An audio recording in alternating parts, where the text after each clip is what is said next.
Enormously curious about Humphrey Bogart. Integrity. Total integrity and honesty. And he had great wit and intelligence, many surprising qualities. 3 Oscars, 8 legendary films with Lauren Bacall, and a $400,000 yearly salary made Humphrey Bogart untouchable in Hollywood. Then came the disease that wouldn't go away. But what he told Frank Sinatra and Spencer Tracy in those final hours revealed more about the real Bogart than all his movies combined. Today, we uncover what really happened in those last emotional hours. Humphrey Bogart was born on Christmas Day, 1899, in New York City. His family was rich and well-known, so his life started in the spotlight. His mother was a famous illustrator, and she used a drawing of baby Humphrey in a baby food ad. Suddenly, his little face was on billboards and magazines all over the country. Even though his family had money, Bogart's childhood wasn't easy. They had a fancy summer home by Canandaigua Lake, where Bogart loved to sail and play chess. These hobbies became lifelong passions, but school was a struggle. He went to Trinity School in New York City, where his grades were bad, and he didn't get along with the other kids. They teased him for his name, his fancy clothes, and for being different. He didn't fit in, and often kept to himself. These feelings of being an outsider stuck with him and shaped the tough, lonely characters he played in movies. His parents wanted him to succeed, so they sent him to Phillips Academy, a very strict boarding school. But Bogart didn't do well there either. He got expelled in less than a year. After that, he joined the Navy during World War I. While in the Navy, he got the scar above his lip that became one of his most famous features. No one knows exactly how he got it, but it added to his tough image later on. After the Navy, Bogart didn't know what to do. A family friend, Bill Brady Jr., helped him get a job at a movie company. It wasn't glamorous, and Bogart didn't do well. He tried writing scripts, directing, and other things, but nothing worked. Then Bill's sister, Alice Brady, who was a big stage actress, noticed him. She asked her father to give Bogart a job in theater. He started small, managing a play called The Ruined Lady. It wasn't acting yet, but it got him into the world of entertainment. Bogart's first acting role was tiny. He played a butler with one line in a play called Drifting. He was nervous and awkward, but he didn't give up. He kept taking small roles, learning as he went. His first big part came in 1922, in a comedy called Meet the Wife. The play was a success and ran for over 200 performances. This gave Bogart steady work and experience, but he didn't like the roles he was getting. They were light and silly, not the serious parts he wanted. He called them White Pants Willie roles and dreamed of doing something better.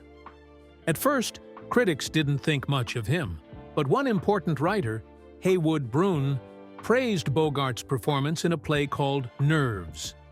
This gave him the confidence to keep going and push for bigger, better roles. But Humphrey Bogart's road to success in Hollywood wasn't easy.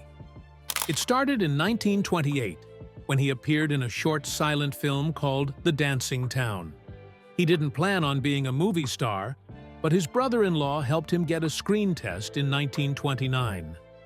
Fox Film Corporation liked what they saw and signed him for $750 a week. They even promised him $1,000 if he impressed them. Bogart was excited and said, "I'll be the biggest movie star Hollywood's ever seen."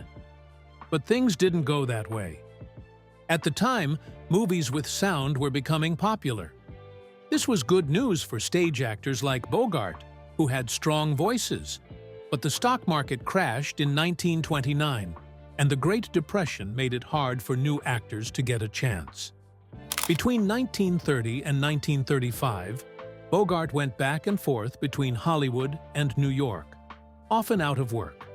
When he did get roles, they were small and forgettable. He started to feel like his Hollywood dream might never happen. Things got worse in the early 1930s. In 1931, Bogart's father died, leaving behind a lot of debt. Even though Bogart didn't have much money himself, he worked hard to pay it off. During these years, Bogart acted in nearly 30 films, mostly as gangsters or villains. He didn't like these roles and felt trapped. He once said, "Nobody likes me on sight. I guess that's why I'm always playing the bad guy." But everything changed with The Petrified Forest in 1936. Bogart played Duke Manty, a gangster, in the Broadway play. He based the character on the real-life criminal John Dillinger, and his performance was so powerful that it shocked audiences. He performed the role more than 190 times, getting better each time. When Warner Brothers bought the rights to make it into a movie, they wanted a bigger star, Edward G. Robinson, to play Duke. Bogart almost lost his chance, but his Broadway co-star, Leslie Howard, stepped in. Howard refused to be in the movie unless Bogart was cast too. Warner Brothers finally agreed. Filming started in late 1935. He made Duke Manty feel real, both scary and human. When the movie came out in 1936, critics loved Bogart's performance. People finally noticed him. This should have been his big break, but Warner Brothers didn't see him as a leading man yet. After The Petrified Forest, Bogart was stuck playing gangsters again. Between 1936 and 1941, he acted in almost 30 movies, always as a tough guy or a criminal. He joked about how often his characters got killed, saying, "I was shot in 12 movies, hanged in 8, and sent to jail in 9. He wanted better roles and even told a director, "I'm tired of playing these killers. I want to be the good guy for once." The studio didn't listen, but Bogart didn't give up. He worked hard and made the most of every role, even the bad ones. Over time, he added his own style to his characters, mixing toughness with a bit of sadness and charm. One of his worst films during this time was The Return of Dr. X. Playing a vampiric scientist, Bogart joked on set, "If this movie doesn't kill my career, nothing will." Luckily, his prediction didn't come true.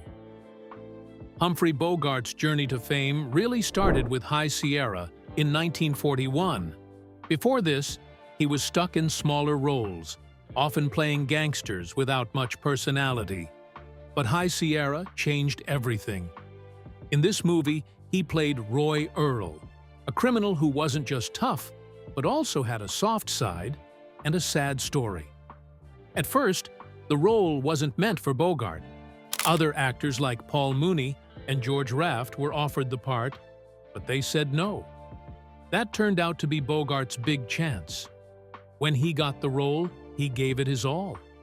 He made Roy Earl feel real, showing his struggles and emotions in a way that hadn't been done before. Filming wasn't easy. Bogart was already 41 years old, and the role demanded a lot of physical effort. He had to shoot intense scenes in the Sierra Nevada mountains, often working long, hard days. But his dedication paid off.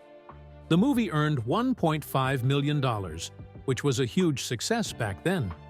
It also introduced Bogart to John Huston, the screenwriter for High Sierra. This partnership would change Bogart's career forever. The success of this movie helped him land another important role later that year, Sam Spade in The Maltese Falcon. This role made him a true star.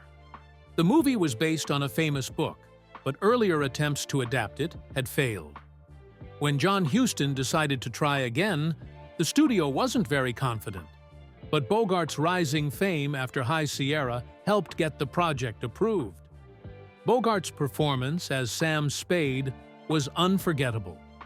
He played the detective as a sharp, no-nonsense guy who was tough but also clever and quick-witted. He made Spade feel real, someone you couldn't take your eyes off.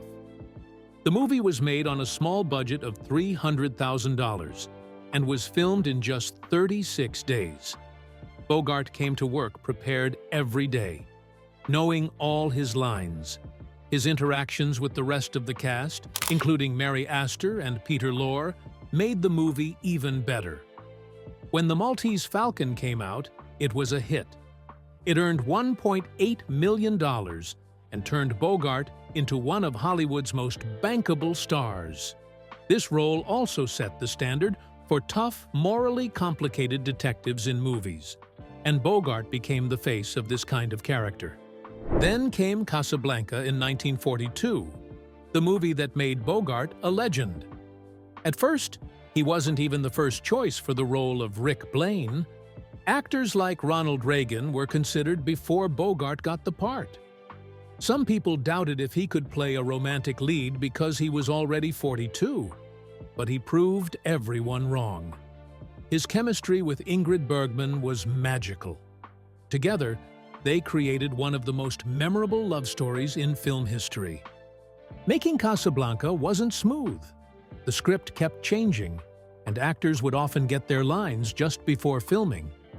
But Bogart handled it all like a pro.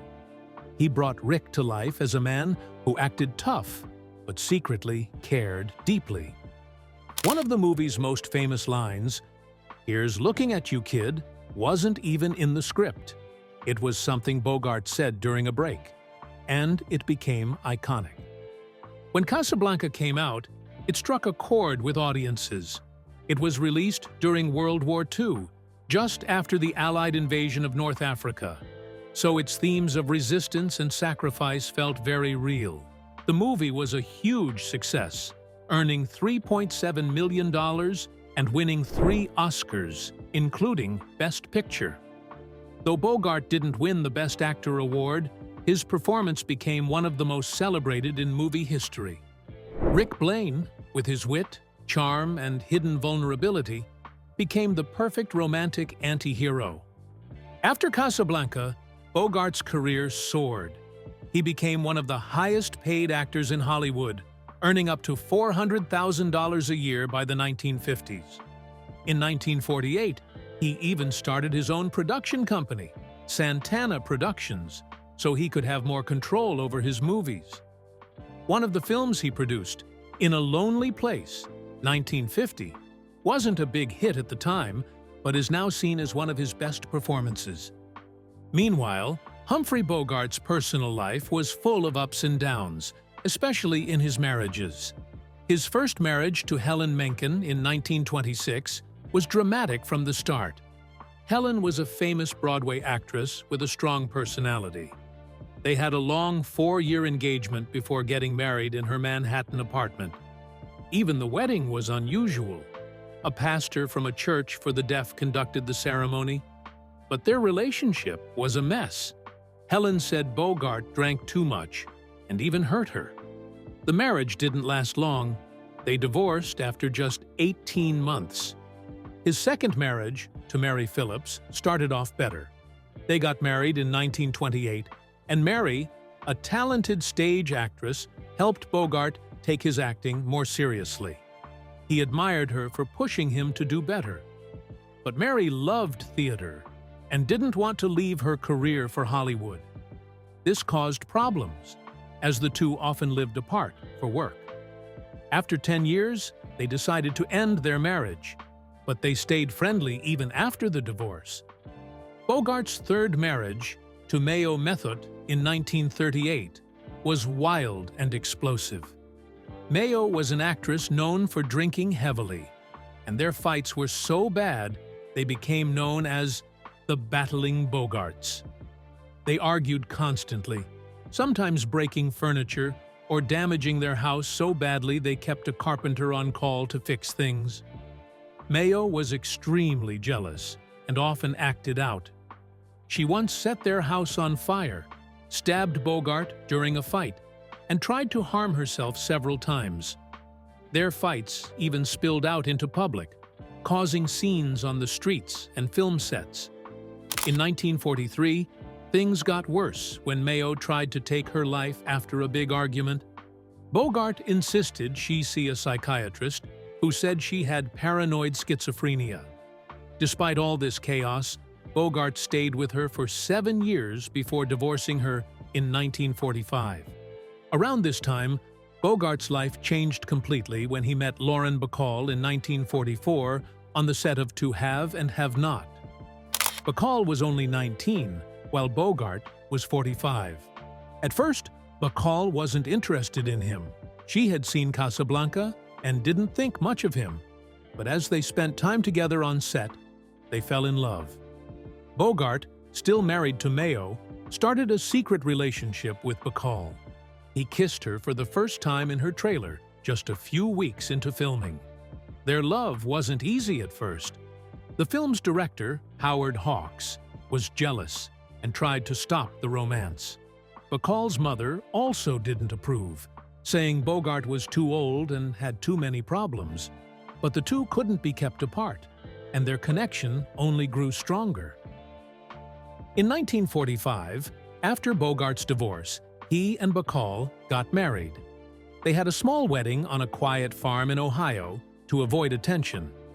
Bogart kept it simple, sipping a martini before saying his vows. Bacall wore a beige dress and was so happy she couldn't stop smiling.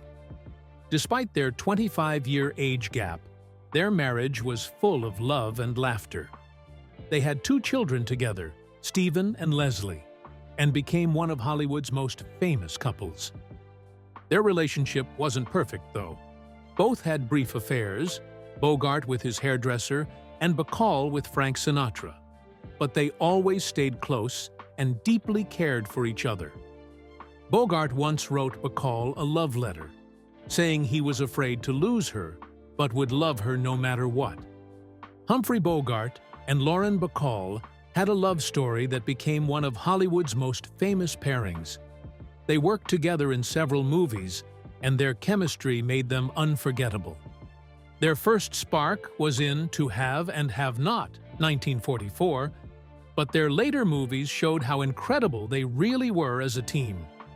In The Big Sleep, 1946, their connection was electric. The story of the movie was so complicated that even the writers didn't know who committed one of the murders. When they asked the author, Raymond Chandler, he admitted he didn't know either. But that didn't matter because audiences loved the film. It made $3 million at the time, which would be like $44 million today. The censors focused so much on the romance and tension between Bogart and Bacall that they didn't notice some of the hidden jokes, like their flirty talk about horse racing that had a secret meaning. Their next film, Dark Passage, 1947, did something very new. For the first 37 minutes, you don't see Bogart's face at all. The camera shows everything from his character's point of view. This was because his character had plastic surgery, but it also made the movie feel mysterious and exciting. The movie was filmed in San Francisco, and if you look closely, you might spot a young Burt Lancaster in a quick bar scene. Their last movie together was Key Largo, 1948. It had a tense and closed-in feeling, partly because it was filmed during a terrible heat wave.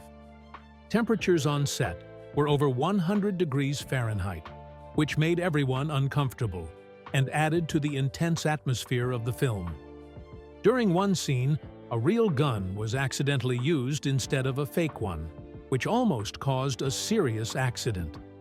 The movie was a big success and even inspired the song Key Largo by Bertie Higgins many years later. Together, their movies made over $8.5 million, which is around $103 million today. Their pairing was so popular that it influenced fashion and even inspired others to copy their style. Bogart's performance in The African Queen, 1951, earned him his first and only Oscar. Making the movie was a nightmare. They filmed in Uganda and the Belgian Congo, where the heat and bugs made everyone sick except Bogart and the director, John Huston. Bogart joked that they avoided illness because they only drank whiskey, not water. At one point, the boat used in the movie sank, destroying cameras and footage. Fixing this cost a lot of money, and the chute became even harder.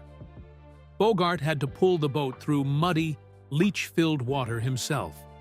He lost 20 pounds and got sick with malaria that bothered him for years. The movie made more than $10 million, which was 5 times its budget.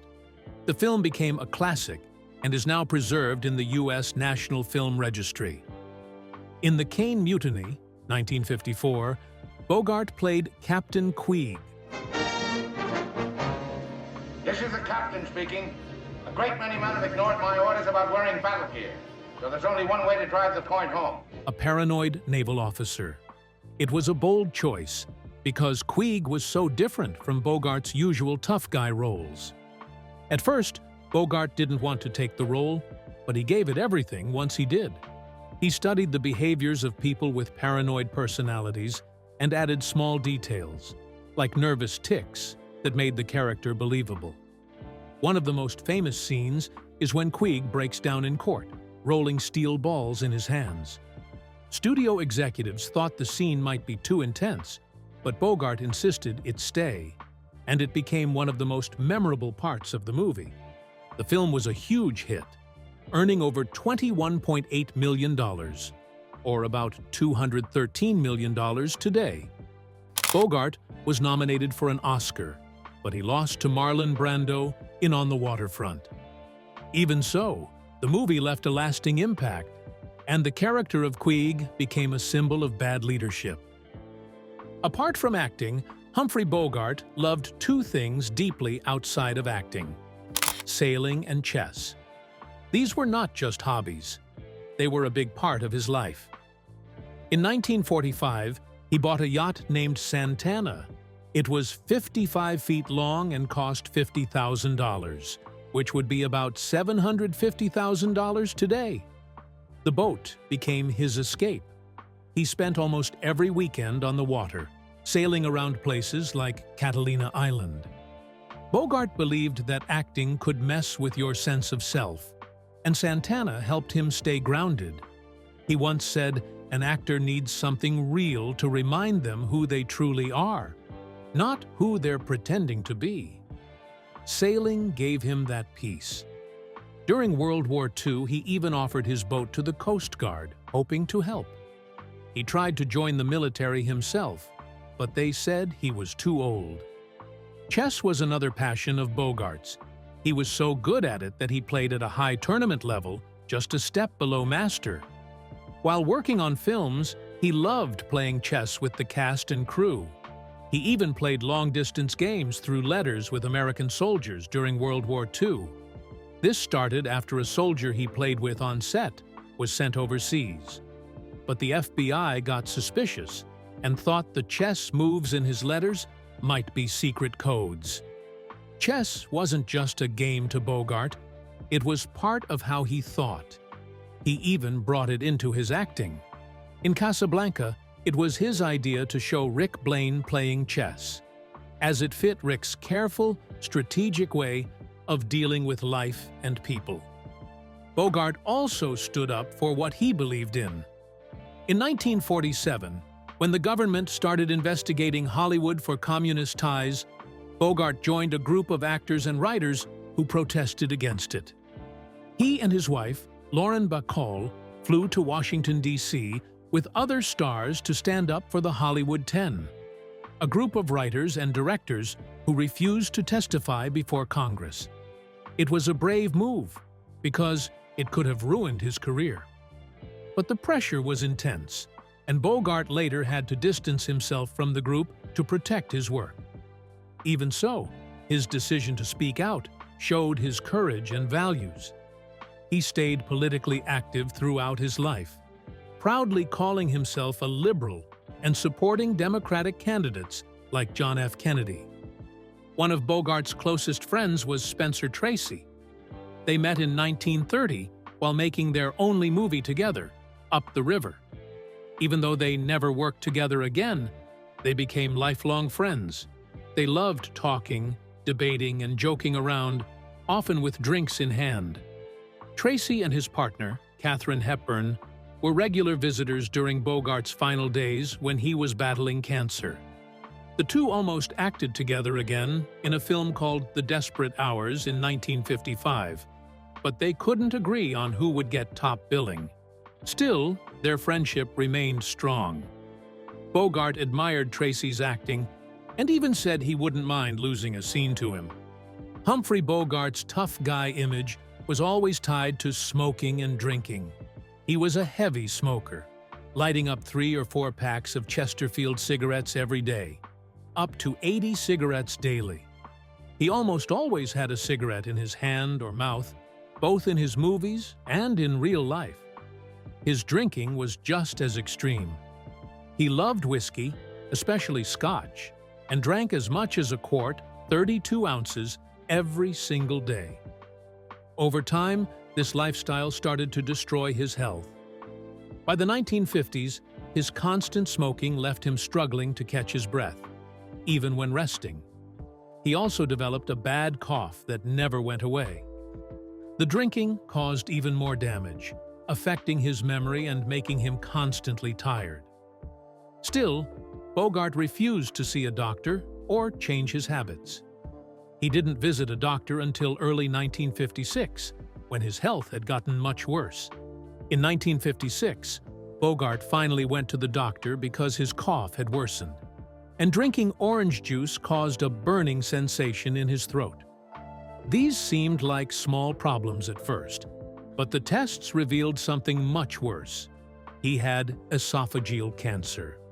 At the same time, Bogart was filming The Harder They Fall, which would end up being his last movie. Even though he felt sick and weak, he pushed through and finished the film.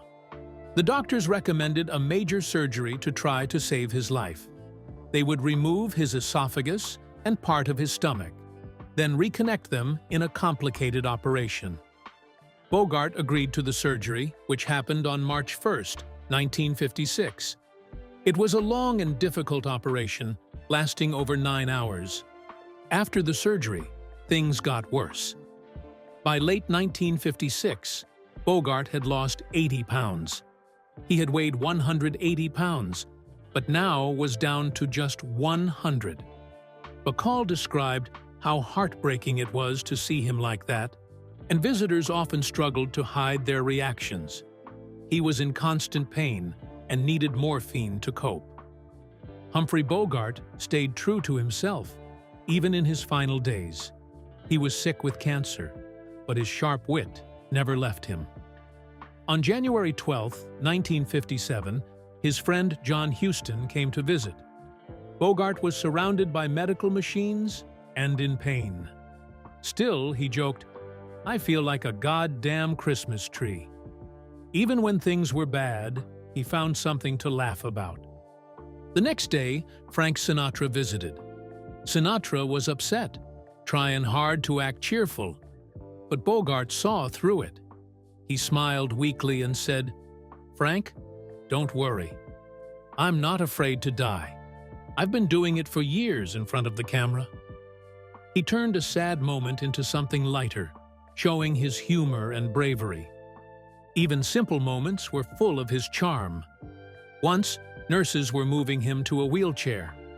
It wasn't easy, and Bogart looked at his wife, Lauren Bacall, and whispered, "Betty, if this is what you have to go through to be a movie star, I'd rather be a plumber in Staten Island." That was Bogart. Funny, even when he was weak. One of the saddest moments came when his friend Spencer Tracy visited on January 13th. Tracy came with Katharine Hepburn to see Bogart one last time. Bogart looked thin and frail, but he still managed to smile. As Tracy left, he said, "Good night, Bogey." Bogart, with quiet strength, replied, "Goodbye, Spence." Tracy understood the meaning. It wasn't just good night, it was their final goodbye. Lauren Bacall, his wife, had to leave his side early on January 14th to pick up their children. Before she left, Bogart looked at her and said, "Goodbye, kid. Hurry back." Kid was his special name for her. Those words were filled with love. They reminded her of their early days when they fell in love during to have and have not. When Bacall returned, Bogart was unconscious. He passed away just hours later, at 2:25 a.m. Humphrey Bogart died on January 14, 1957, at 57 years old. Cancer had taken its toll, leaving him weak and unable to eat or speak. By the end, he weighed only 80 pounds. His death shocked Hollywood and the world. But even in his final days, Bogart's humor, strength, and love shone through. He left behind not just a legacy of films, but a life full of courage and wit.